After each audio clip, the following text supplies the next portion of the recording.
Okay, so let's have a look. Why do I use two templates to work? I have my own taste and likes. That's why I've created two templates. Okay, that's why I use two templates to work. I'm using two templates in Studio One. Studio One is very much capable of having multiple templates at once. You don't have to create multiple files or anything such like that. Okay, so you can have one file of a particular template, and you can add more templates to it.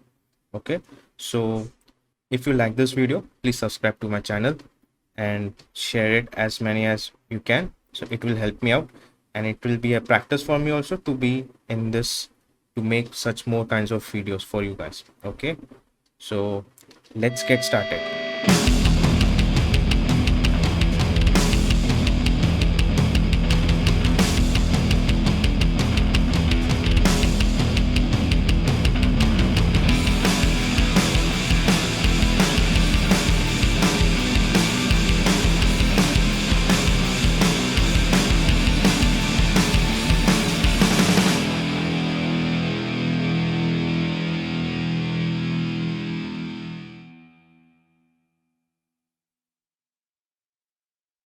Okay, so as you can see, like, I am having a very typical kind of workflow here. Okay, so this is my edit window. Okay, so you can see I've created some folders here, the very much typical folders that you will basically receive from your clients in a stem format. Okay, obviously in a stem format. So for example, you will receive from drums, you will receive separate mics of that accordingly. Okay, these are the most obvious stems that you will be receiving from your clients. Okay, so for example, like kick in, kick out, snare, top, bottom. Okay, and then another, there is a bottom too if there is something kind of sample is coming out. Okay, if I'm receiving some samples also. Okay, so I can put that sample into this track if I want. Okay, I can create some more tracks also if there's any necessary sample tracks and all. Okay, then I have some percussions tracks. Okay, these are the most typical percussions tracks that you will receive from a band or a performance. Okay, the bass. Okay, so bass can be, you can receive bass like from bass amp or a bass DI. Okay, you can receive both also. Okay, then I have a guitar folder like guitar 1, guitar 2, fill guitars. Okay, so these are the rhythm guitars. Then fill guitars. Okay, so fill guitars are there, acoustic guitars are there if any, solo guitar track is there if any, mandolin is there if any. Okay, so accordingly what I have done, I have created the obvious tracks that I will receive. If there is tracks which is not from the obvious, okay, then that is not a big issue for us. What we can do is simply add those tags, and you can just rename it. If you want, you can just simply double click and just rename it.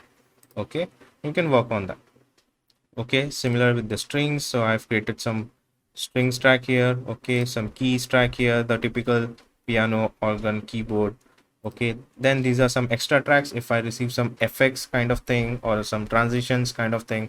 Okay, some extraordinary sound, if I receive that, I can put it up here and I can simply mix it out. Okay, uh, other than that, if you see, I've consolidated all the stem tracks, the maximum stem tracks, into their according wise instrument folders.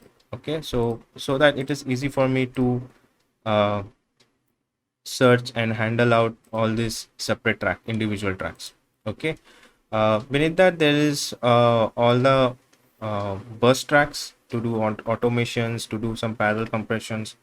Okay, some other effects tracks and some VCA tracks. The main important part here is that how you are routing your DAW. Okay, whatever DAW you are using, it is not compulsory that you want to use Studio One. I'm a Studio One user. I use Studio One the most because it's easy for me. It's very much faster for me to work. Okay, so it's basically, you can use any DAW. You can do this in any DAW of your choice. Okay, so what the next thing is that how you route your mixers. Okay, how you route your channels here. Okay, so for example, like I have already told you, I have all the individual tracks here. You can see if I scroll, Okay, so you can see I have all the kinds of maximum individual tracks here, and each and every tracks are now bus, or you can call it as it is routed to these bus tracks.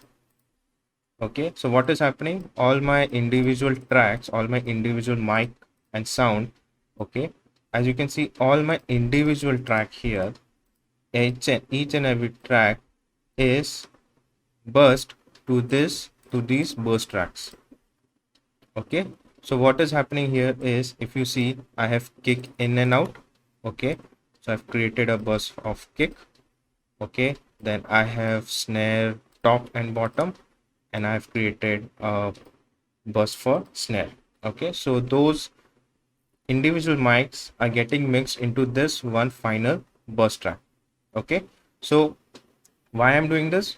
Because I'm a kind of, you can say, it is a kind of analog workflow, if you call it as, where you get receive stems, and if you have a big console, like for example SSL 4000 and all. Okay, if you have those console hardwares with you, okay, so much likely workflow you will be doing like this only. Okay, so you will be receiving stem files. Okay, then you will be routing those stem files to your console. Okay, so these buses, you can call it as my console. These are 24 tracks. So basically what I'm doing here is I have my 24 tracks console here. Okay, which is in a bus format. Okay, so each and every track, you can see each and every track is getting burst into these bus tracks, or you can call it as an auxiliary track. Okay, it depends. Okay, so you can see my bass stems will go to my bass bus. Okay, then the strings are there, these strings are will go to my strings bus. Okay, so accordingly for each vocals is there, double vocals, harmony vocals. Okay, piano is there if the piano is stereo stems. Okay, like left and right. Okay, or it's a stereo file, one complete stereo file also, that doesn't matter, it will still feed into my stereo bus track. Okay, organs are there, keyboards are, and then some empty slots also. So now next thing is that what is happening after this. If I've created some bus tracks here, what is happening after this? Okay, so if I go further more to my template, okay, you can see some purple tracks. These are my parallel compression tracks. Okay, these are my parallel compression tracks. Okay, so you can see I'm basically using uh, SSL native. Okay, SSL native plugins. Okay, I'm using another kind of plugin also, that is my second template, which I will show you in a moment. Okay, so basically you can see I have kept all each and every plugin on their respective channels. Okay, so what I've done is I have kept all the SSL channels to their respective channel. It's kind of your outboard gear that you use if you consider to purchase an outboard gear, where you will have EQ, compression, all that in one channel strip. We call it as a channel strip. Okay, so like that only we have kept it the same way. Okay, so what I'm doing here is, you can see my kick, snare, hi-hat, tom, overheads, rooms are also getting feed into a separate bus, separate drum bus. Okay, so all this mics, okay, now these are also considered to be separate mics. Okay, so what is happening, all these mics also are getting mixed into this one bus of drum track. Okay, where I can finally put the final volume for the drums.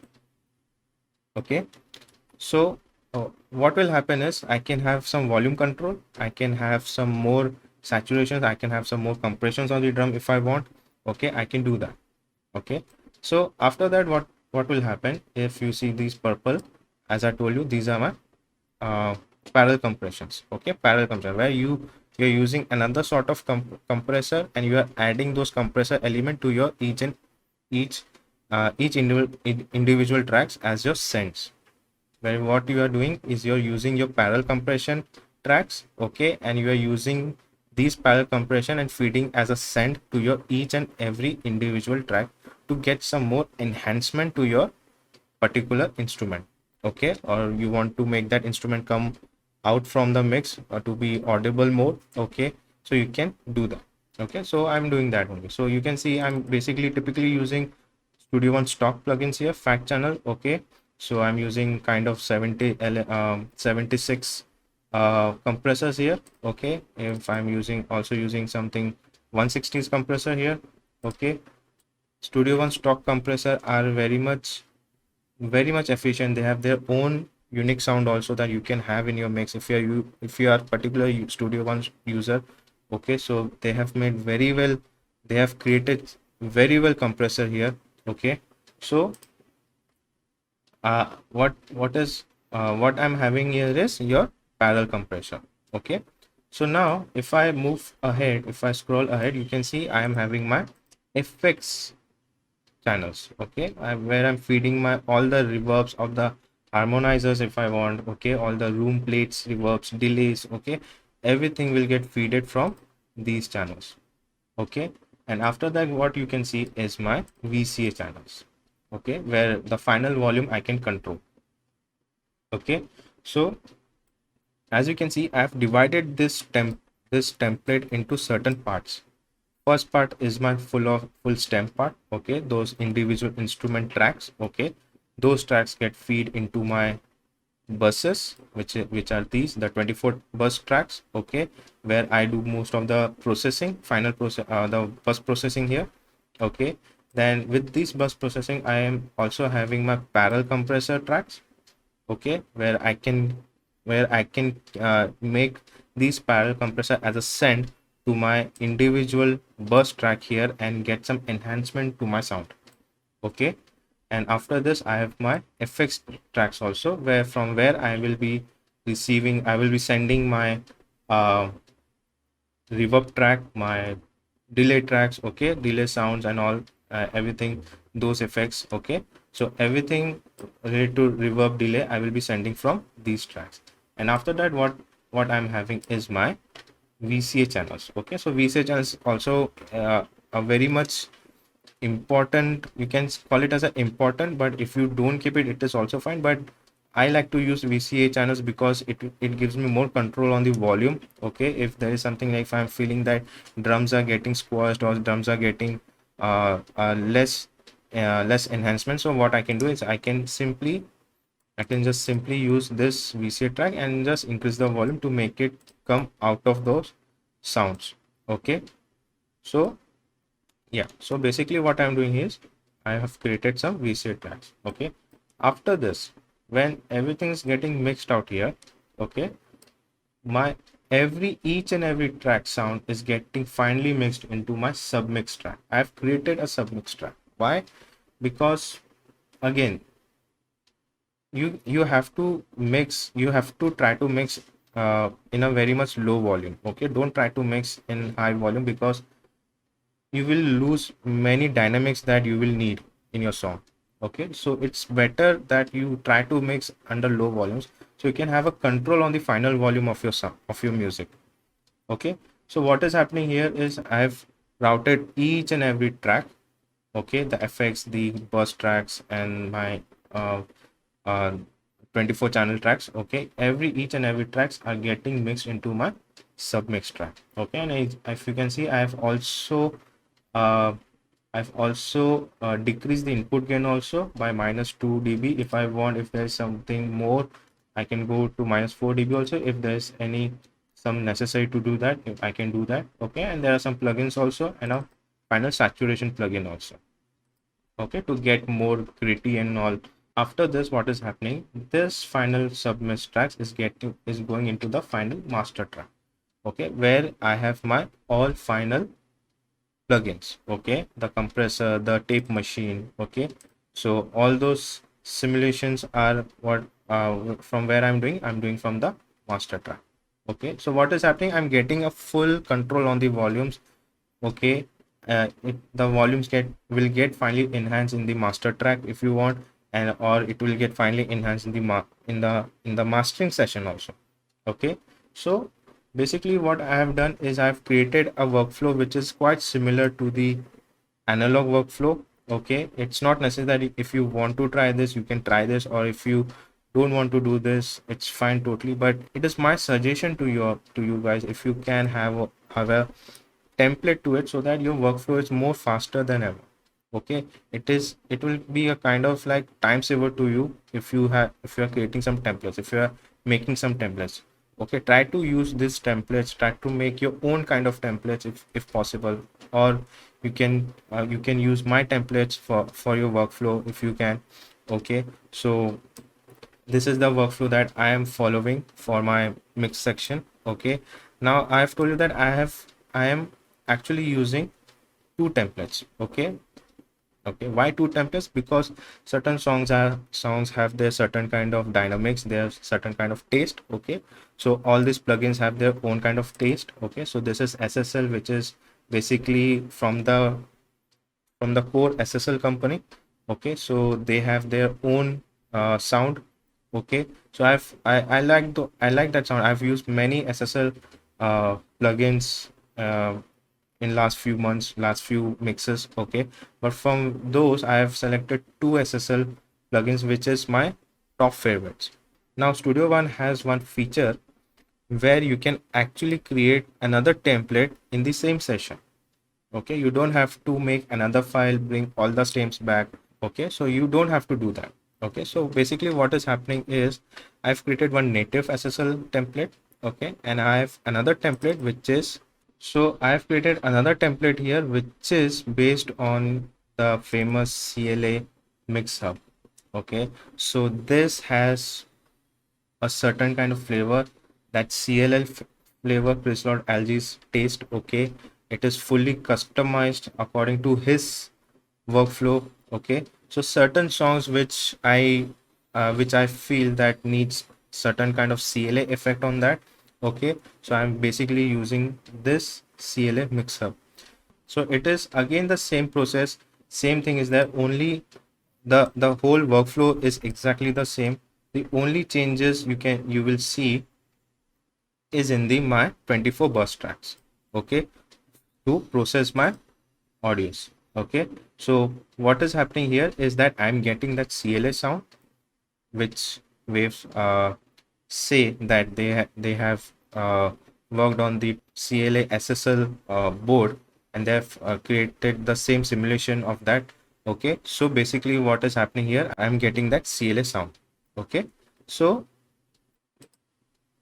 it depends upon your flavor, your taste, how you want to do that. If you don't have this plugin, I won't encourage you to buy this plugins right now. Okay, if you are new to mixing, okay, if you're new to doing templates, okay, so try to make templates related to your stock plugins first. Okay, I was using stock plugins for many mixes right now. Then as soon as you get the confidence of your mixes, now you are able to understand how to mix. Okay, then if you find yourself in purchasing certain plugins, certain high-end plugins, okay, then yes, you can use those plugins as well. Okay, so try to get those tastes and then apply those plugins into your template. Okay, so try to have some templates so that your workflow is seamless. Okay, you are not getting any CPU spikes. Okay, and you are very much fast in your work. Okay, you are submitting your works very much in time. Okay, so try to make certain kind of templates. Okay, so if you want this template, I will drop down this template. Okay, I will give you my Studio One template. The links will be in the description from where you have to download. Okay, the only thing that you have to do is to add the the bus tracks plugins. Okay, you will need to have your own plugins that you want to put, or you have a certain favorite plugins that you can put in this uh, 24 bus tracks. Okay, other than that, all my maximum plugins are the default Studio One plugins. Okay, other than that, if there's any of your favorite plugins that you want to apply, yes, surely you can apply them. Only thing that you will get from this template is that the routing. Okay, the routing that I have done.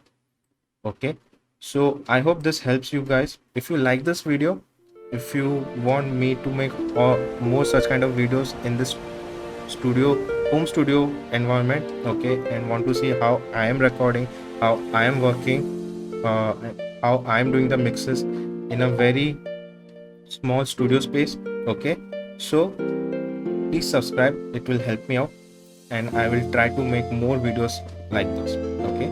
So for now, thank you for watching. Good day.